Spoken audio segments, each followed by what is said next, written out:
I think we can start right now. Kate, Olga, and Paulina, you can come to us and join our webinar. Kate, hi there, all of you. Thank you very much for coming. Hello. Hi. Yeah, today we will have a great webinar. It will be like international webinar because we have people from Ukraine, Czech Republic, Poland, and Estonia. And so it will be very, very interesting and hopefully very, very useful for you guys. And we'll be glad to see you, to hear something from you. You can write something in our chat here in Zoom. Also, you can write something in our Facebook chat because we plan to stream it in Facebook. And I hope you already started. That's it. And I would be glad if Nastya, our today's moderator, would open presentation and share her screen, I think, like this. So we could start. But one thing to do right now will be like the following. So let's meet each other. Let's start from Kate. Kate, tell us about yourself and what are you going to speak about today. Hello, everyone. My name is Katerina. I'm a lawyer and legal IT group here. I'm actually Anton's colleague. So we are having a great webinar today. As Anton has previously said, we are talking about the IT contracts, about trademarks, GDPR, and other issues that are bugging our clients, mostly as an IT and tech company. So as for our agenda, you can see it on the next slide. Nastya, please. Okay, we will come back to our great speakers just in a moment. So yes, proceed. Okay, let's focus right So here. you can see that there's my face. Of course, my name is Katerina, and I'm head of GDPR department legal entity group. And I'm so pleased to say that I'm accompanied today. So we have Olga, we have Paulina, and we have Jan. So maybe you will tell us a couple of words about yourself, guys. Olga, let's start from you. Yes, hello, I'm Olga Vok. I'm co-founder and chief legal officer at Cybersecurity, and we are located in Estonia. And we provide privacy and security services focused on GDPR and cybersecurity. My pleasure to be here. That's great. We are also very happy that you are here. Next, Paulina Piontek. Paulina Piontek, yeah? I spelled it right? Yes. Hi, my name is Paulina Piontek. I'm an attorney from Poland, and I have my own law firm here, and I work mostly with all kinds of IT professionals, starting from developers to startups and other IT companies, and I basically do my best to help them with the legal part of their business so they can focus on what they do best, which is creating great software and great products. That's great. Thank you very much for coming as well. Next one, Jan Barta from Czech Republic. Tell us about yourself a bit, please. Hi, I can tell almost the same as Paulina, as I'm attorney at law, having my own law firm focusing on IT, mostly intellectual property and other matters. We're providing services mostly to companies interested in IT products and services. I like IT, that's what I can tell. That's very great, thank you very much. And my name is Anton, I will be some kind of today's moderator, and I will help you guys to get in touch with our speakers by frames of chat, by means of different answers, questions and answers. So if you have questions, you can write them in the questions answers section. And also you can write about something about yourself in chat and so on. So guys, please maybe tell us where are you from, what do you do here, and what do you want to hear today, and we'll continue. Next slide, please. Okay, so today's agenda, I will tell a bit about it and then give the word to our speakers. Mostly our agenda will be like this. First point, we'll talk about GDPR and cybersecurity. We will try to focus mostly on cases, fines, and most interesting issues. Second one, we will talk about software development agreements. We will talk about specifics of Polish software development agreements, Czech software development agreements, and Estonia and Ukrainian software development agreements, like MSAs, waterfall, agile ones. And we will talk about how it all works together, because there are different situations and so on. Also, we will talk about trademark registration in different jurisdictions. We will talk about Polish trademarks, maybe Estonian trademarks, Czech trademarks, and so on. Next slide, please. And next slide, please. Okay, thank you very much. So we can start actually. Let's start, I think, from Jan. Why not? Jan, tell us a bit about different stories, maybe some cases in Czech Republic. Do you have in Czech Republic some specifics of GDPR regulation? Maybe you know some fun stories. Maybe you was a participant of once, and so on. Well, in the Czech Republic, well, we are all governed by GDPR. We love it. It's all our tattoos on our arms are, of course, GDPR. So everybody is happy that we must follow these rules. So this is the basic, as I believe, also for Paulina and Olga. And the Czech legislation also have their Data Protection Act, but the Czech Parliament, they didn't regulate it much. They kept a lot on the GDPR, so we don't have that much governmental guidelines. But we have our Data Protection Office, which renders their opinions on a lot of matters. But of course, we mostly follow the European Data Protection Board opinions on a lot of matters. And I can frankly say that these guys are quite fascistic about processing of personal data. And I believe that if we all follow their rules, that nobody would never process anything, because it would be so illegal that I think it would be better to steal than to process data. Sometimes that's the feeling. Well, and the funny stories from the Czech Republic, mostly we have not many funny stories, because currently the Czech medical system is under attack of cyber attacks from different countries, and currently the data breach is quite issue for a lot of hospitals that they're facing. So I think that public awareness about this kind of problem. Actually, our office was a target of a cyber attack last week, so well, successfully repelled, of course. But it's kind of the public awareness of these things are currently rising, and so we can see that this is a lot of clients used to think that this is sort of kind of legal gibberish. This is something that you take our money for. We don't need it. It's stupid. We don't like it. You're the lawyer. Okay, do it, but we hate you. Yeah. No, so currently sometimes they change their opinions because now they feel that something is really going on. And currently, as we are all affected by the plague that is plaguing our lands, so everybody's at home and using online facilities. So the awareness about data protection is getting higher here, quite a lot, I think.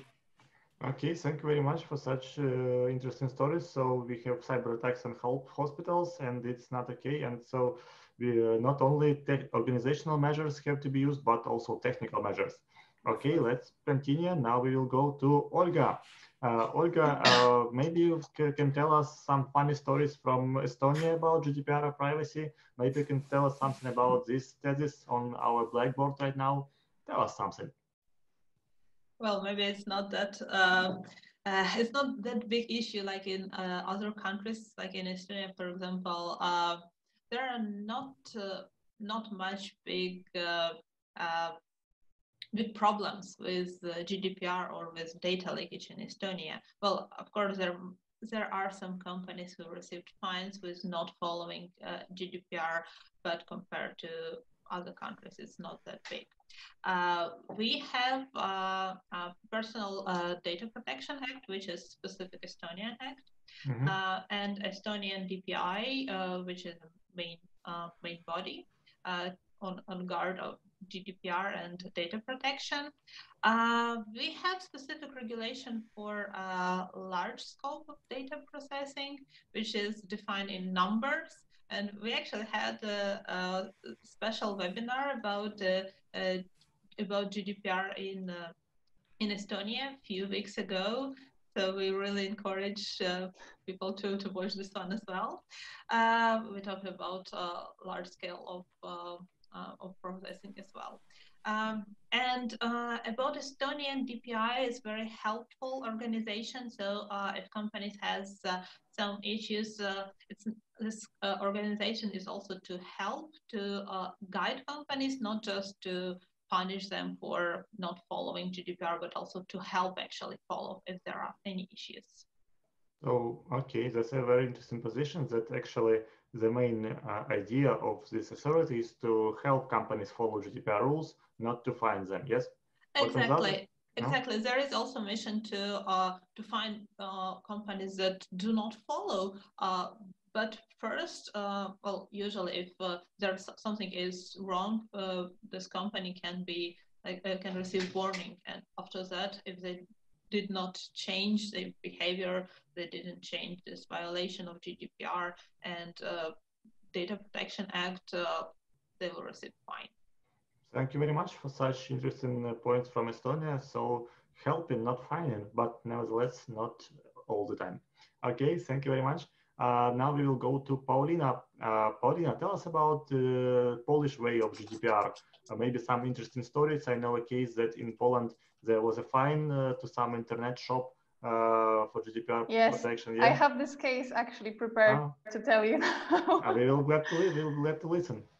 Yeah, so similar as the Czech Republic, we don't have many national inside regulations, and we mostly rely just on the general GDPR regulations. And because they are not very kind of practical, we don't really know what exactly we should be doing. Then everyone is kind of you know, trying their best, and everyone is closely watching the GDPR authority here, who gets to fine people for, you know, not complying. So everyone is kind of closely watching each case to learn actually to what extent we need to be actually protecting data, and what data should be protected most. And concerning the large-scale processing, we had the biggest case yet. A few months ago, this company who owns several online shops was processing data of over 2 million users. And then our national authority said this was the example of large-scale processing, and therefore they should be, you know, doing their due diligence on data protection more strictly and more often, and kind of on regular basis to predict and to expect any data leaks. And so they were a victim to a hacker attack actually, and in our authorities' opinion, they didn't react properly. They didn't react fast enough because they had actually some complaints from their customers that they're getting weird text messages, but they didn't react properly then, and it just became worse and worse. And so, yes, they got fined with almost 3 million zlotys, which is about 650,000 euros of penalty. They could make a really great GDPR compliance for that money, yeah? Yeah. So yes, this was the biggest and, as I can see, the loudest case so far in Poland. And we heard about it even in the Czech Republic, of these cases like British Airways and Kempinski Hotel. The Polish one is one of the most famous. So because we all said, no, it's not just Western Europe, it's only in the middle of Europe, such a great find. And so everybody was really touched by this. Immense. Yeah, so consultants can go and say to their customers, like, look, they were fined. It's all legal. It's all very serious. Yeah. So, yeah. Okay. Also, my own favorite case is mainly Bulgaria, where the internal revenue service was fined for non-compliance with the GDPR. So it's like the most interesting story I've heard so far in Europe, especially. And I think I shall proceed then. Yeah, you can start. And before you will start, Kate, we have already a question for you from Emmanuel. He says that he is a French, but living in Ukraine. And he asked us about what about fines here in Ukraine for maybe GDPR companies, for GDPR, for prohibition of laws about personal data, and so on. What can you tell him about this, and in general about GDPR for IT companies, for all companies in Ukraine? Well, actually, sometimes when I talk to people, they are so confused because we are living in Ukraine. Ukraine is not yet a member of the Ukrainian Union, as you all know. So taking apart about the perspectives, but currently we are not like legally compelled to obey all the EU laws, and in this way, people are sometimes puzzled as to why GDPR has to be applied here. We are in Ukraine, we are working in Ukraine, we are establishing our company in Ukraine. So what? And every time when we receive such a request, we just, I mean, that's people, they just have a lack of information about where they are going to work.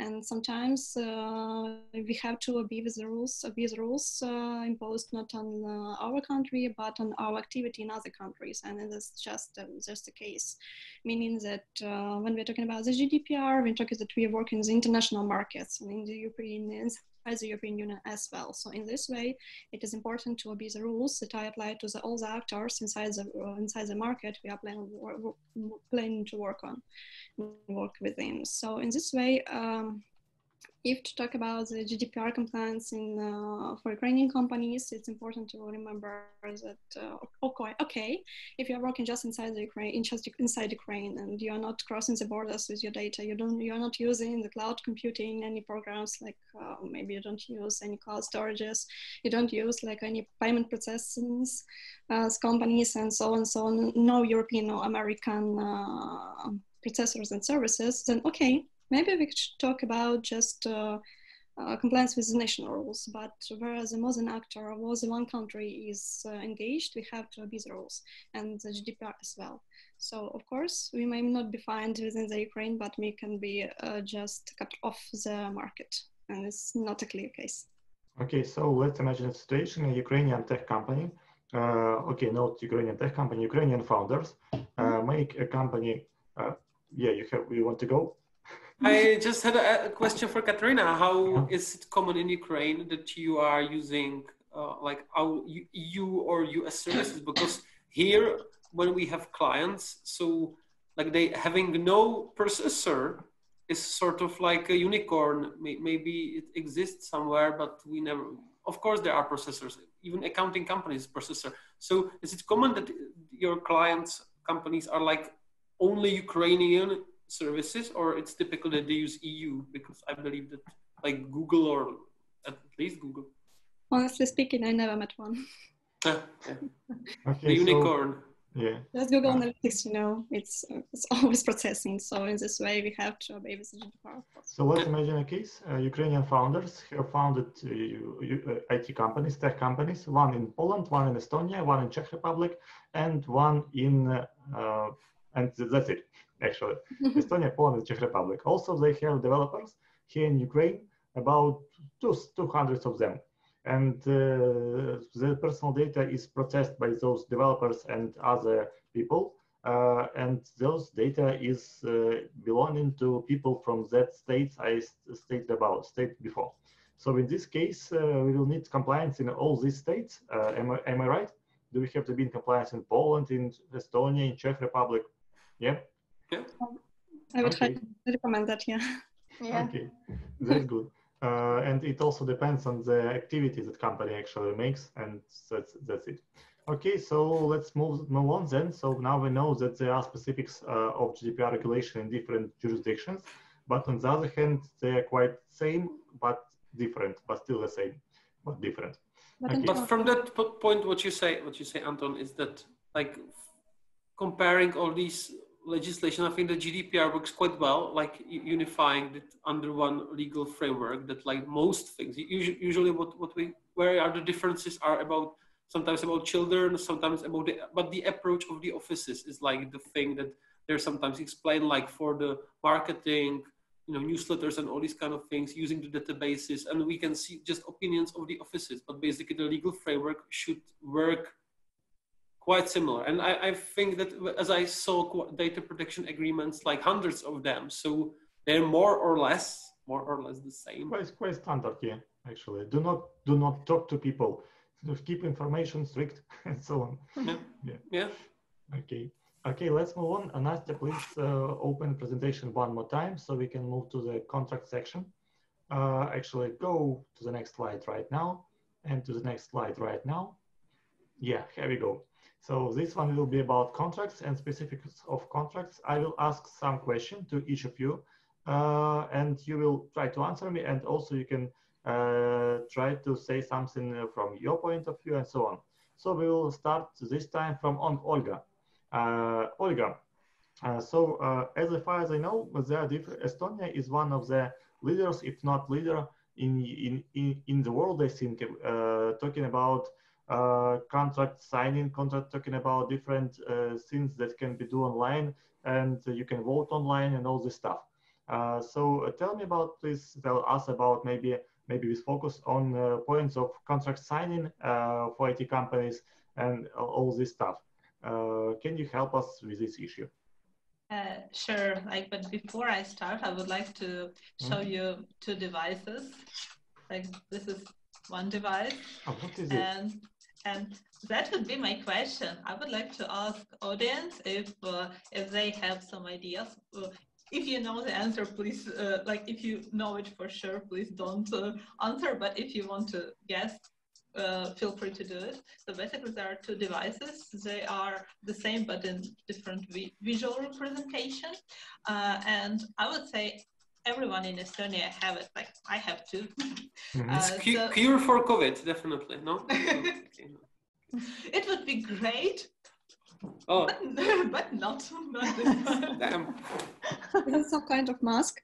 Well, I think it's possible to apply it some way like this.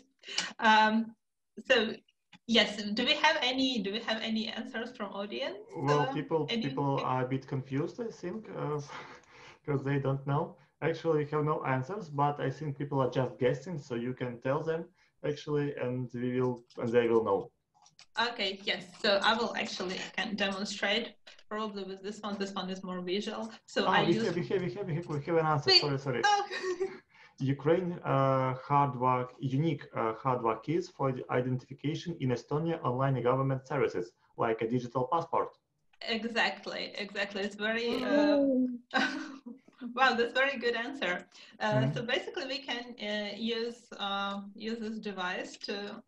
Okay, it's this way, to plug in ID card like this and plug into your computer to use governmental services, but not only. So how it's related to IT contracts, and not only IT contracts, but other contracts as well.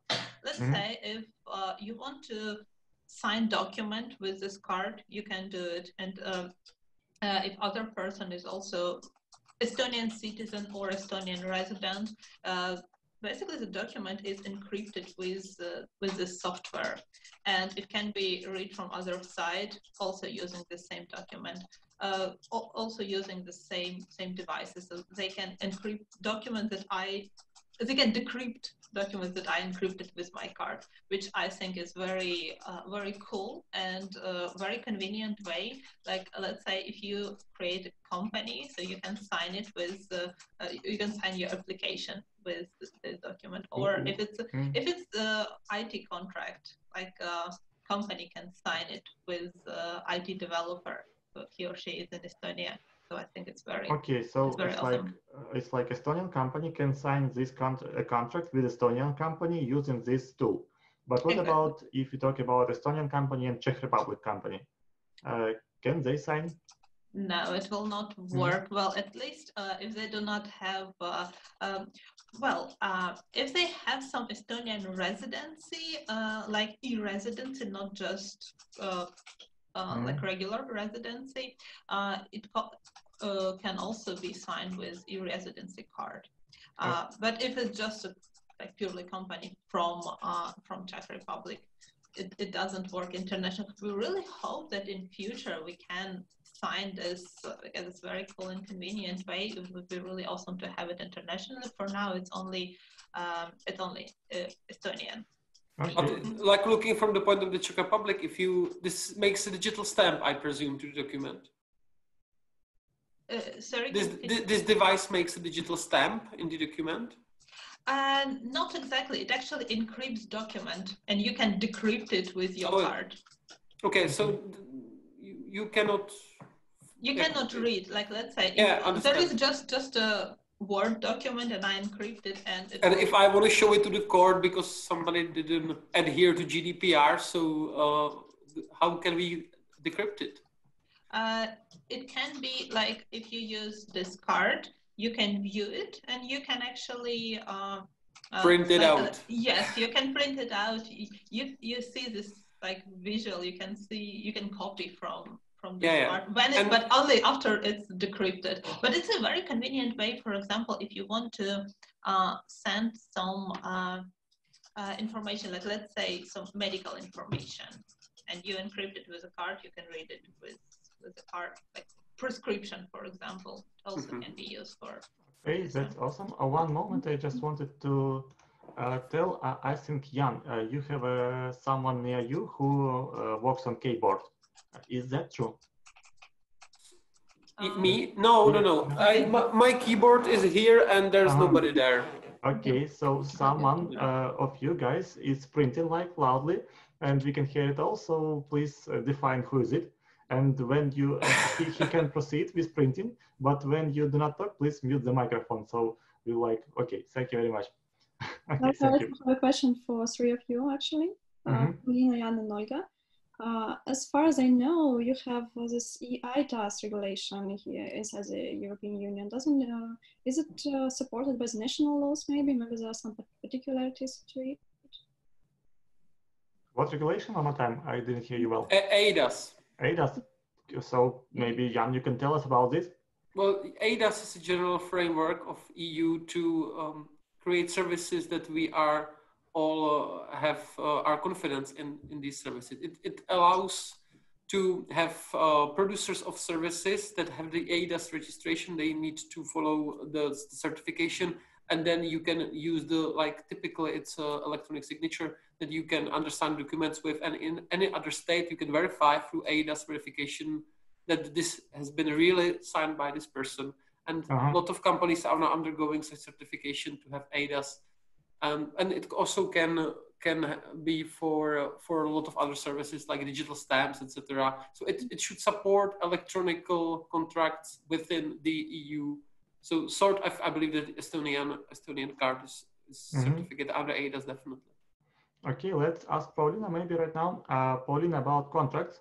What is the specifics of technical contracts, of software development contracts for Polish companies, for Polish legislation? Is there some points that people who own Polish companies have to put their finger on and to state that, okay, I need to have this in contract or I will go to jail? Like this. Well, maybe not to jail, but you may regret it later if you don't have some things in your contract.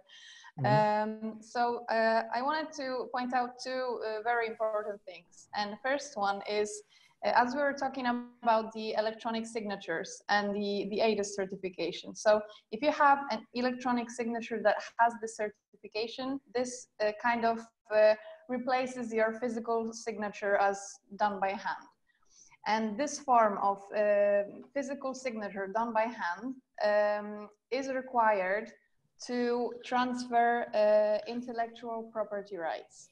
If you don't have this form of contract, if it isn't printed out and signed by you by hand, or if it's not signed with the certified electronic signature, it's not valid. So you can't sell your intellectual property rights properly then. It also, yeah. You mean by selling like licensing? Or just it's industrial property, like trademarks, patents? Yeah, I was going to explain it just now. So by selling, I mean like transferring the entire intellectual property rights, copyrights to the other entity. And also this written form is required for an exclusive license. So you give this license to someone and you can't give it to anyone else. So these two need and require a physical signature done by hand and pen. So this is kind of problematic with international or kind of remote contracts because not everyone is aware of it and not everyone complies to it, because you actually have to sign your contract and send it to the other part so they can sign it physically. And it's kind of not very up to date, not very modern, but it's still here. And many IT companies forget about it, and they sign digitally the contracts using like Adobe Sign or other software, which is not certified. And then they just don't get the copyrights from their developers. And it's, you know, it's problematic when the developer says, sorry, but you don't have you don't own my intellectual property rights because the contract hasn't been signed properly. And way too many companies forget about it, and they just, you know, they think that exchanging a contract via email is enough. So this is one thing that everyone should remember, that Polish law requires this written form of an agreement for the intellectual property rights to be transferred properly. And the second thing is for international contracts, I think it is important to determine at the beginning the proper jurisdiction that this contract falls under. Because if a company from Poland hires a developer from Ukraine or from Czech Republic, and you know, they sign it, then probably the Polish company will try to enforce that this contract falls under Polish jurisdiction. And then if the company doesn't pay the developer, then the Ukrainian or the Czech Republic developer has to, you know, go to very big trouble to get their money, right? And because it falls under Polish jurisdiction, they would have to go to the Polish court. Yeah. So what my advice is to maybe think about some international arbitration. So you can just decide that some arbitration court, for example, in Poland, in Ukraine, or in other country, will take care of any conflicts, and it will be kind of, you know, more equal, and it will be in English, so everyone will be able to understand what's happening, and everyone will be able to claim what they need. Okay, that's a very good point and really good pitch. Thank you very much.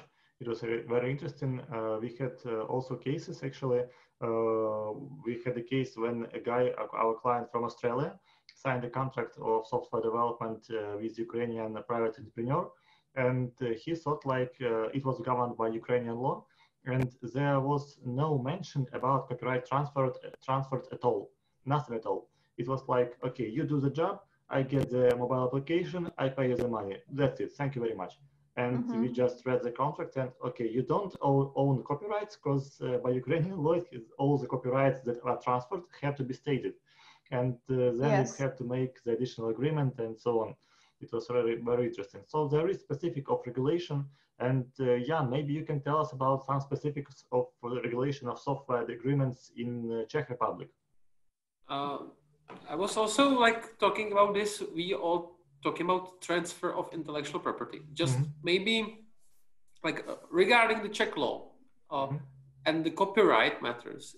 It is prohibited to transfer the copyright as such. You cannot transfer the personal or the proprietary author's rights. Generally, it doesn't work like this, and I'm quite positive at that. Like transferring is usually used in U.S. contracts or British kind of ones, because usually what we have in the Czech Republic, when somebody works for someone else and they develop software, so the client executes the proprietary rights on behalf of the author. So, but the author is always author. There's no license. There's a legal relationship between those two people. So the software company owns the copyright, but generally it's not like about like ownership. It's just execution of these rights, because these are not transferable, and this execution of rights is transferable, not the rights as such, but the execution of rights. So this is the first thing when you have individuals. The other thing is that, like in the Czech Republic, as always, there's licensing. You can have exclusive license, you can have normal license. But generally, it all is derived from the author. Czech Republic, according to the Directive on Computer Progress Protection, did not opt in to have the artificial entity to be author of the software. It doesn't work like that here. It's always individual, and when we have those structures of the software development, we always go through that structure, finding who's the real developer and whether we have all his rights as much as we could.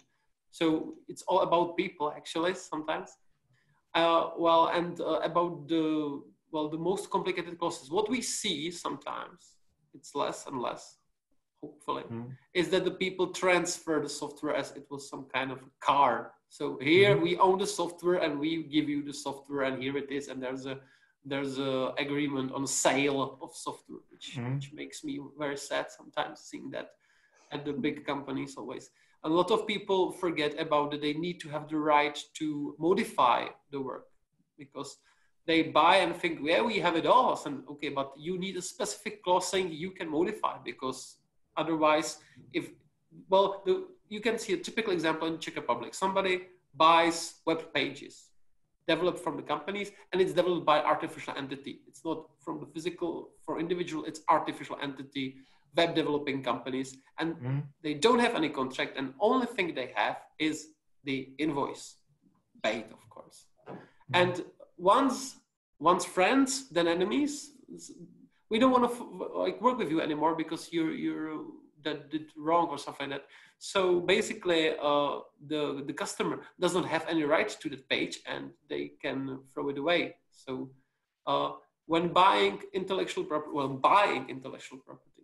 more or less to say licensing, it's always recommended to have a contract with people providing such a contract in a document in a written form. We don't have necessity for ADA certificate edition as in Poland. You can buy it but Czech legislation is fine for that. But once again, the contract is the best and the most safest way and the only way how to buy intellectual property properly. Okay, thank you very much. That's a really interesting point about transferring software and not transferring it as a car, and transferring is like just the right to execute and so on. On the other hand, in US law, as far as I know, they have some kind of another conception. Usually in US contracts, it's stated that all the rights, all the copyrights, belong to the company from the moment of its creation. It's also some way of using that. Kate, maybe you can add something about software development contracts in Ukraine, international software development contracts, maybe some interesting stories and so on. There are mostly three main points I would like to add to my colleagues. That we have our law on trust services, which is just like the IDAS regulations. It's kind of just translated into our Ukrainian legislation too.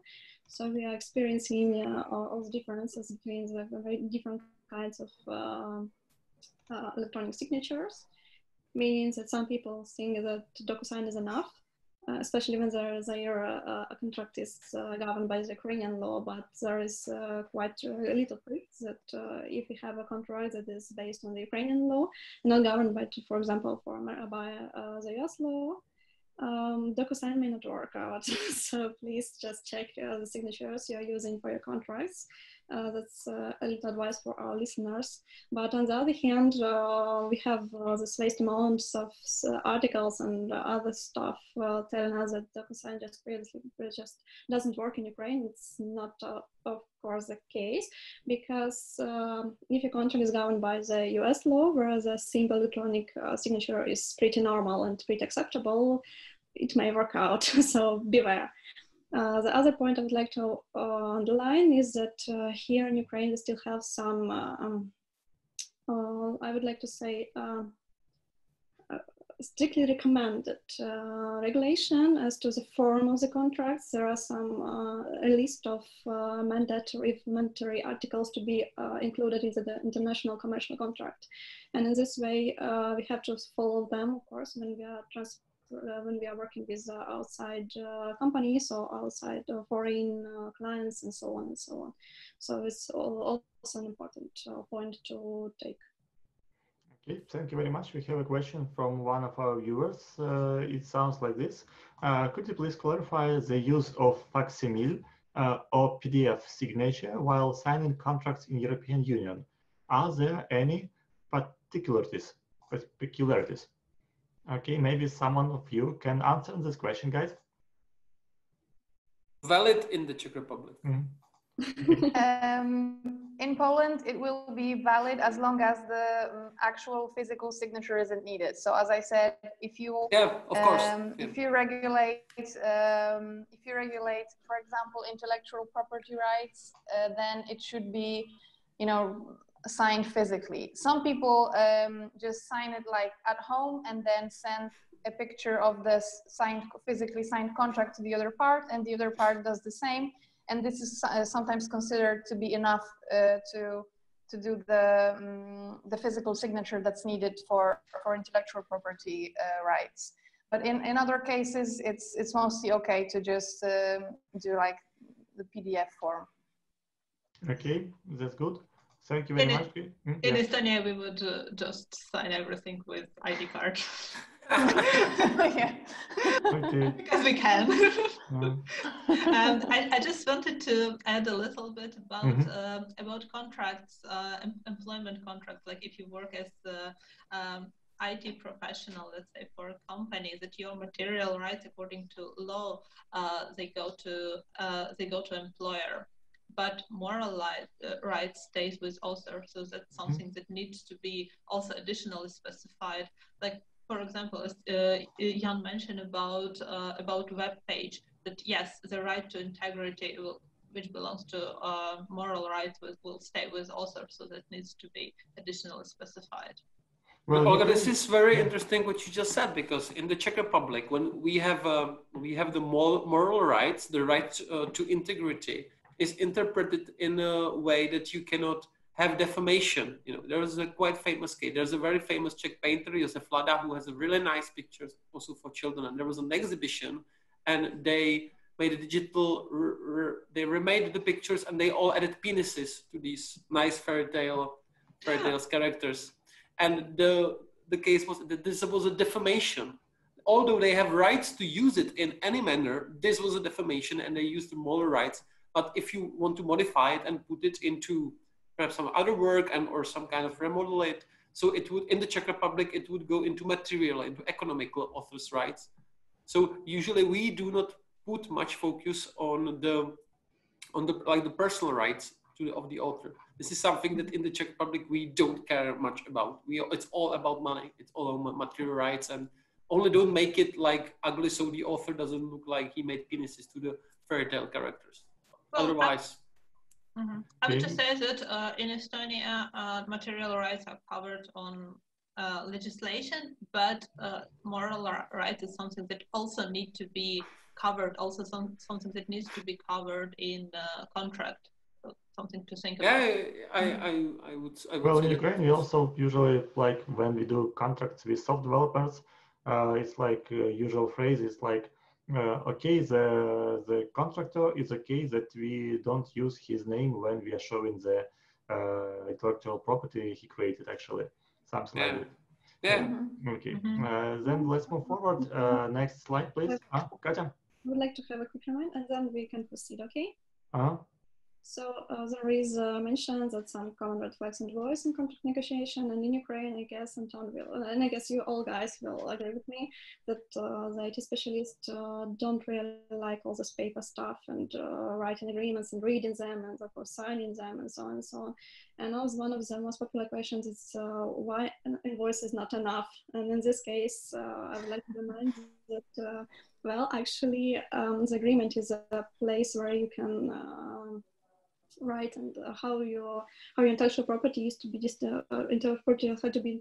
distributed between the agents. I mean, you and your contractant, your client, or maybe your contractor, and the secures your payment for your work, actually. So in this way, of course, paperwork is essential. Sometimes even so.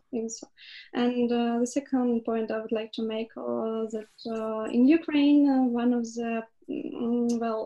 the biggest concern, actually, when it comes to fixing the agreement in the contract is the model software development to be reflected properly in the contract.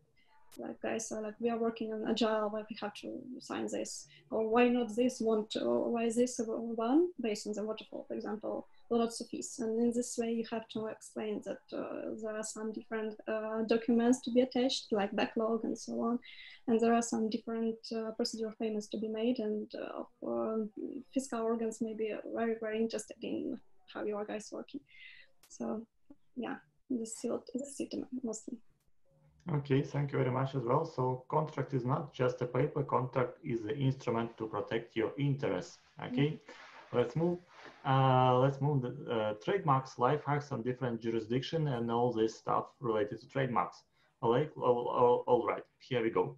Actually, the most funny and interesting question regarding trademarks, it's like when I have a trademark, I don't know, table, and someone wants to make a table children. Is it okay to make such trademark or no? So the most interesting question which the clients ask usually is the extent to which one trademark differs from another one. So can we just add one word to the trademark and it will be different, or cannot we do that? Let's talk about mobile apps, for example, and let's imagine that we have a mobile app named like I don't know, something like War for Good. Very good mobile application. It will be a game. Let's think about this. So there is a trademark, War for Good, and War for Well-being. Let's do it like this. War for Well-being, and our clients want to register some similar trademark like War for Well-being of me. How do you think will it be okay, or he will not get any chances? And what is the possible extent and the possible difference that has to be? Anybody? I'd say the chances are really low, and I mean any possibility that they could have this registered would be probably the differences between the apps themselves. You know, the function for the app. For example, if one is for like health and self-care, and the other one is like for shopping or something completely different, or some game, and then probably then they could have it registered. But I'd say chances are pretty low here. And how to actually define where chances are good and where chances are bad? Is adding one general word enough, or it's not enough? How do you think? I think it all depends. I'm sorry, I'm being such a typical lawyer now, but more or less, you know, yes and no, 50-50. Yeah, I think it basically depends on the arguments that actually will be shown to the person that will decide, you know, and it all comes to the history of previous judgments on such matter and so on, you know. I think it just depends. It's really hard to say in one particular case. Well, it's interesting because in Ukraine we have this service from our local patent office, let's say. They're offering you to check your trademark if it's eligible to registration, and then if yes, you can rely on this document. It's like an official report or something like that, and to proceed to registration. And we have currently an interesting case where the patent office says that the trademark is okay to proceed, and then they suddenly blocked it, but the case isn't going. So we are just so interested in how it will work out in the end. It's a good service, yeah. Well played, Ukraine, well played. But I think everything will end just fine. So we are optimistic about it. Okay, so Paulina, if I would want to create a Polish company and then make a trademark for me as for an outsourcing IT company, I don't know how much it would cost for me, and how much should I wait to get the trademark actually? Okay, so first of all, if you're a company, if you are a foreigner, meaning not in the EU, then you need to have everything done through an attorney in Poland. Like you. Yeah, like me. Of course. And of course. And yeah, this is I didn't think of that. It's official, you know. It's official regulation. Of course. So I didn't make it up. And yes, so you need an attorney in Poland, and then you need to just file, you know, an official form. and it might cost about 2,000 zlotys altogether, like with the fees, with everything, which is under about under 500 euros. Okay, so And 500 the entire euros all inclusive, like this? Yes, yeah, like all inclusive, yeah. And you might take it might take probably about 6 months to have this registered, to everything go through, and this gives you a 10-year protection. And after 10 years, you have to pay another fee. I don't remember. It's a few hundred zlotys, so about 200 euros, I'd say. And then you get another 10 years protection. Okay, thank you very much. Maybe Jan, maybe you can tell us same information about Czech Republic. Do I have to go to Czech attorney, or can I just file it myself? I can tell the same as Paulina, because the trademark law currently is harmonized in the EU. So basically the procedures are pretty much the same. So once again, you need a local attorney or local patent attorney. So you can file the application. The costs are more or less the same as Paulina said, about like 500 euros. It's pretty much the same, the fees. And then here we go. You can apply for the local trademark. It's rather slower. It's like from the day of filing the application, it's like 6 or 7 months to have the registration complete, because the opposition period where you can file oppositions is 3 months in the Czech Republic. Yeah, it's 3 months as well. Yeah. Yeah. But the Czech office then, if once it is published, it goes quite quick. I must say that I have very, very like bad experiences with Polish trademark office, since we just sometimes wanted limitation of the goods and of the products and services in the list, and it took, I don't know. In the Czech Republic, when you limit the list of goods and services, it takes like 3 days to get it recorded. In Poland, we waited like half a year, 9 months. For some reason, I didn't understand that. Why was that? You should contact me next time. We'll sort it out. Definitely. Okay. So, but once again, going for the Czech Republic. Well, Czech Republic, and I can confirm that as well for Poland, are one of the cheapest countries for the trademark protection all around the world. Reasonable prices, reasonable fees. Go for it. Okay, next one. Really, I like made applications in more than 100 states in the world, and this is one. Comparing to Uganda and Dubai and Bahrain, come on, go for that. Okay, Olga, as far as I know, in Estonia, you have also, for now, to have an attorney, a local attorney to fill the trademark. Is that right? Well, in Estonia, there is Estonian Patent Office, and you can contact Estonian Patent Office. And you need a card for consultation. Actually, no, and you can receive this consultation from Estonian Patent Office for free, and they will help you about your procedure. Like if you want to file this trademark table 2. Or table something, they will let you know if it's possible or not. Basically, the procedure is pretty much the same as the EU Intellectual Property Office. And regarding time limits, it's a little bit faster. Well, usually, so it might take from 2 to 4 months. It can be like a little bit more, but usually it takes 2 to 4 months. And also regarding price, to fill an application for trademark in one category is 145 euros and 45 euro per additional class for goods or services. Okay, thank you very much. So it's a little bit cheaper, but I would also like to add that the Estonian market is quite small, so it's also popular to get like European trademark, which is, as far as I remember, around 850 euros. For the first class. Yes, somewhere there, and you can act to other countries as well, because like for Poland and Czech Republic, countries which are quite big, like compared to Estonia, for example, it makes sense to go for one country. But like in Estonia, it often also not just Estonia, but also Baltics and Scandinavian countries. So it's quite popular to apply for EU mark.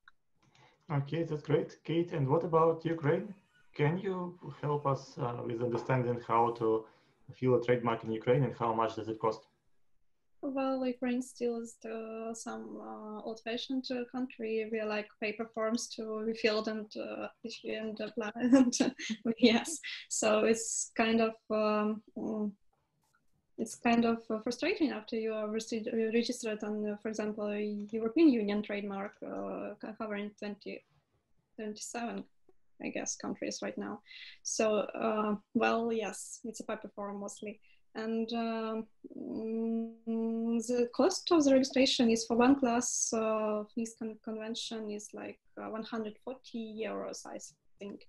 It's 4,000 hryvnias. So if I'm not mistaken, the second class costs the same. So, well, it depends on the reasons.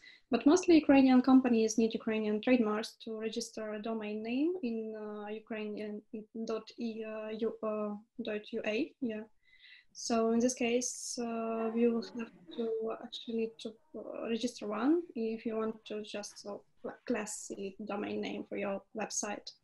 And in this way, but the time frame sometimes is also frustrating because it can count a year, even a couple of years over the year, so months. So sometimes you're just so tired of waiting. But there's it depends, yeah. Yeah. Regarding Ukrainian, because Ukraine is a member of the Madrid Protocol system, so you can file international trademark designating Ukraine, as we do it like mostly in all. After successful registration here in Ukraine, if I'm not mistaken. But sometimes, yeah. But sometimes I was just. Yeah. Okay, you proceed. No, I just ask how often do you see that the entities outside Ukraine go for the national Ukrainian trademark? Because I can see when the country is a member of the Madrid Protocol system and the Ukrainian office, as I can recall, very rarely, from my experience, has problems with some kind of trademark. I just feel they're happy that the Ukraine is designated, and so they can, hooray, let's go for that. Just like once or twice received the denial from the local office because it's like too general. Yeah, actually, I guess there are no problems with that, but mostly sometimes people try to be protected and register trademarks in different countries at the same time.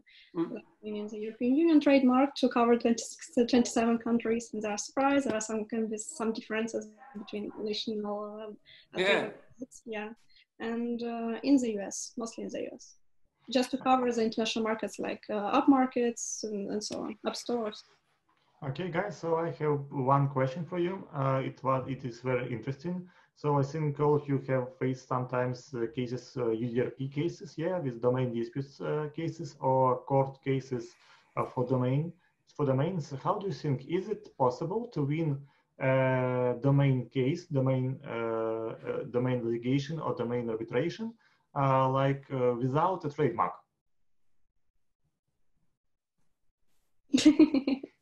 Yes or no, 50-50. Depends on the case, Yes. Traditional legal. It wouldn't be easy. Yeah, so it's possible. It is possible. Yes, it is. Yeah, it's possible. But on the other hand, it's possible to make the process long, and so on.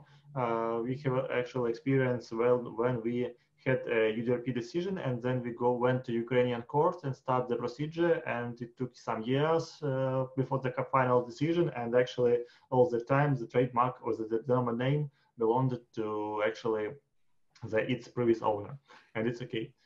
So, okay, guys, it was, I think, very interesting. We are almost in time right now.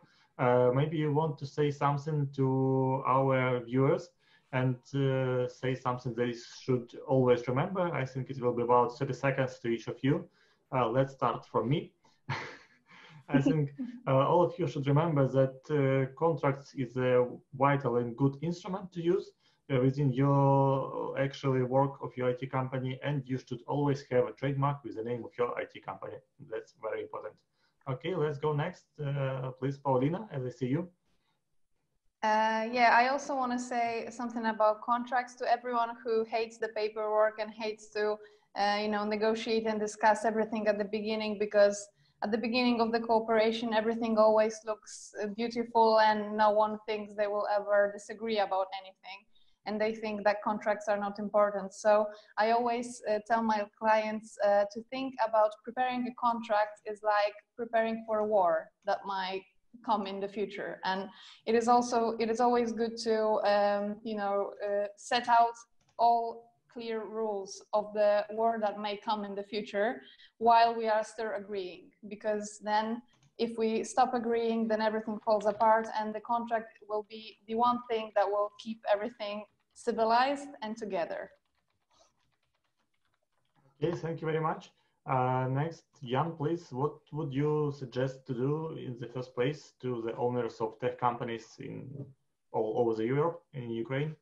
Because I always talk after Paulina, so I can tell. Do the pretty same. Of course, have the contracts, have as much trademarks as you can, as your budget allows to. Make reasonable trademarks, make reasonable contracts. At the first place, protect your intellectual property, because sooner or later, because you're cooperating with people and some people are not nice. So be always prepared and at least have all the intellectual property, because if you have it, usually it's very hard to take it away from you then, and then you can sue about money, etc. But nobody would like to buy a company focused on intellectual property without proper paperwork. I'm waving red flag as a Soviet Union flag all the time when we see somebody who's like have a company, like it's about friends, he's my friend, I don't need any paperwork for that. So okay. Yeah. Sell such company, impossible. Have the trademark, of course. It's like very little money in the beginning, and then you get a huge amount, and you will have very limited problems. And always spending money for a lawyer in the beginning of building something saves you great amounts of money. I like it. I like it when I come to a company after 2 or 3 years of working without like starting things, because it's so much mess and so much work. I'm happy, plenty of work, but it's completely like avoidable. Do it in the beginning, always pays off. Okay, thank you very much. Then Olga, what you can advise to some tech companies within legal framework? Yes, I would definitely agree with all our speakers that IT contract is very important. And what's the most important in IT contract is actually to have IT contract. Yes, and to be as specific as you can. If you need to add something more, you can make changes. You can actually do it. And about trademark, I would also add, like, there are different ways to have a trademark. Like, for example, if there is some visual or there is like a word and with a limited budget. So for companies that just start, I would recommend to go with word. Like, let's say if you have company name, to protect this company name. In case if you change your visual, like just a little bit or a lot, and you will stick with the same name. So in limited budget, I would also recommend to do that. Okay, thank you very much. And Kate, you will be the last. And what will be your great advice? So, well, mostly I would like to say that don't neglect your paperwork. Draft all your policies, including privacy policies, on time, and before any leak and any other problem is arising. And the other thing I would like to admit in the end is that the business is like a marriage. Back up yourself with a document just in case. So hope for the better, prepare for the worst. Okay, thank you very much. Thank you very much, all of you. Actually, we can right now say goodbye and thank you, and we will be off all this stuff. Bye. Thank you. Yeah, goodbye. Nice to meet you all, guys. Yeah, thank you. See ya. See ya. Yeah, thank you. It was a pleasure. Yeah, pleasure. Goodbye. Well, goodbye. Oh, 1 second, Nastya, don't end it because we have emails here. So maybe someone will write them with a pen, oh my God, the email. If you have any questions, so don't hesitate to ask. Yeah, actually, you can, if you have any questions to each of us, you can write these emails directly. You can make a print shot right now. Don't use pen and so on. Okay, so thank you very much. Goodbye one more time. Goodbye session. Yeah, goodbye session. Goodbye. Bye-bye. Yeah, bye. Bye. Bye. Bye. Stop it all.